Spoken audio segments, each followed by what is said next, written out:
You'll never be a burden to me. Tsaka I don't really mind taking care of you, Dad. Remember po, ever since I was a baby, you took good care of me. Sa nursing home na lang muna ako. Dad, ayoko po. Ayoko po, hindi ko mapapayag, Dad. Gagawin ko po ang lahat para mauwi kayo sa Pilipinas. Love you, Dad.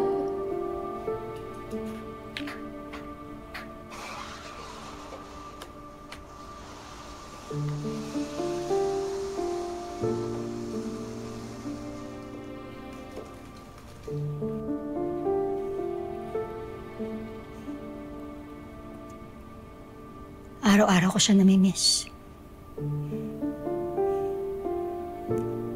Araw-araw din ako nagigilty. Dahil lagi mo siyang sinasaktan, Hazel. Oo. Alam ko.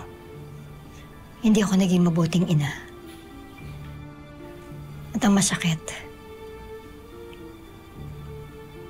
wala na akong pagkakataong bumawi. Kahit kailan.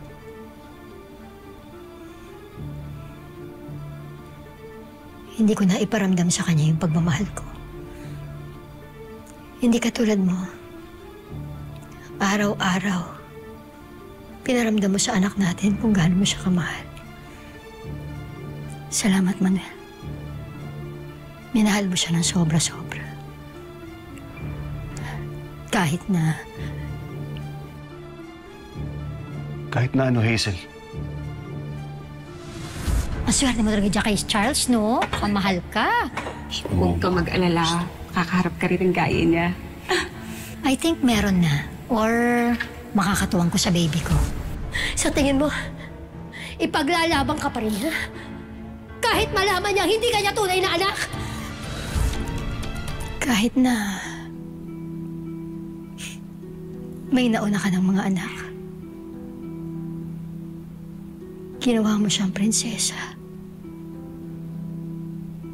Pinaramdam mo sa kanya na siya lang ang nasa buhay mo.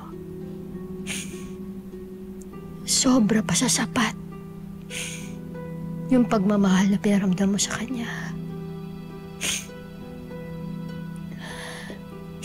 Manuel,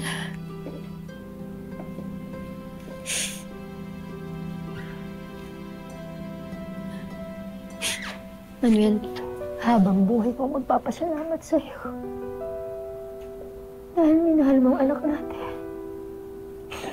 Sa sandaling panahon na nandito siya. Pinasaya mo siya.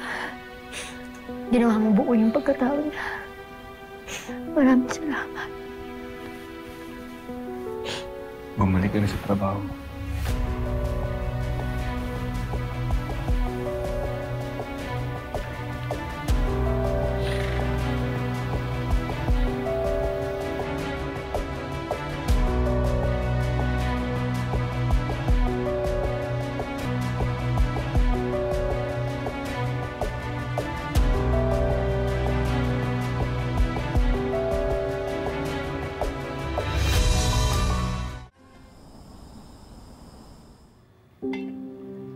Grabe!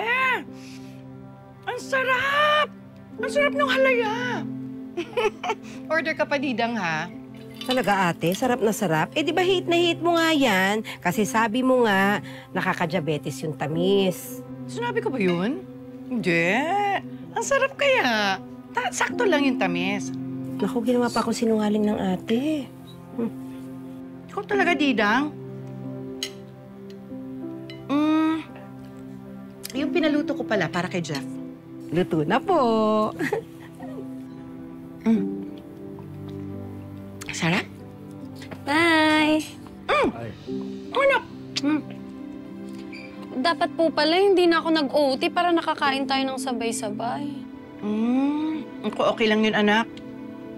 Akala ko nga, mamaya pa kayo eh. Naubos tuloy namin yung pagkain. Buti na lang, naluto na ni Didang yung mga ulam. Sige na, upo na kayo. Hi, Joel. Didang, ihahin mo na yung ulam, ha? Ah, sige po, te. Ang saya. Ang dami natin. Sayang naman, sana in-invite natin si Paz at saka si Abel. Ano nakain niyo? Parang hyper niyo. Alam mo anak, it must be the ube. Marami na siya nakain eh. At hindi pa daw matamis yan. Hindi, di ba hindi niyo gusto yung ube halayan na yan? Kasi sabi niyo, asukal lang siya na nilagyan ng onting ube. Ang lakas maka-diabetes. Ay, nako, Andrea. Ayun na nga. Parang nakalimutan na ni Ate Felma na OA sa tamis yung nabili kong halaya.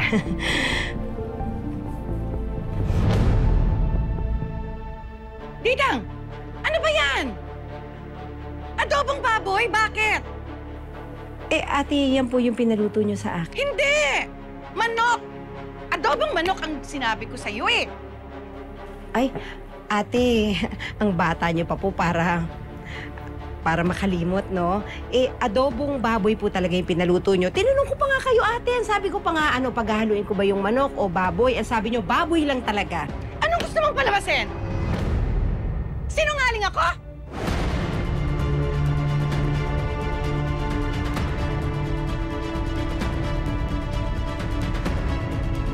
Sana makarating ka sa hearing ni Colleen. Of course naman. Pinamove ko na yung mga schedules ko. Thank you, ha? Malaking bagay yung suporta mo. Lalo na wala sa poder namin si Manuel. Parang lahat na lang kailangan ipaalam ko sa'yo. Sabihin mo na lang din kung kailangan ikadena mo na ako. Isip ko lang naman, baka mamaya kailangan mo ng tulong ko. Hindi. Lalo na kung galing sa'yo. Sumasakit lang yung ulo ko. Siguro kailangan niyo magpahinga na. Tay, wala na si Jessica. Pero kami nila Kuya at Colleen, nandito pa kami. Bakit, Andrea? Ano ba sinabi ng nanay mo sa'yo? Hindi pa kayo nag-uusap? Anong dapat namin pag-usapan? Na sinasaktan mo sarili mo? Kaya kailangan niyang bumalik dito sa'yo?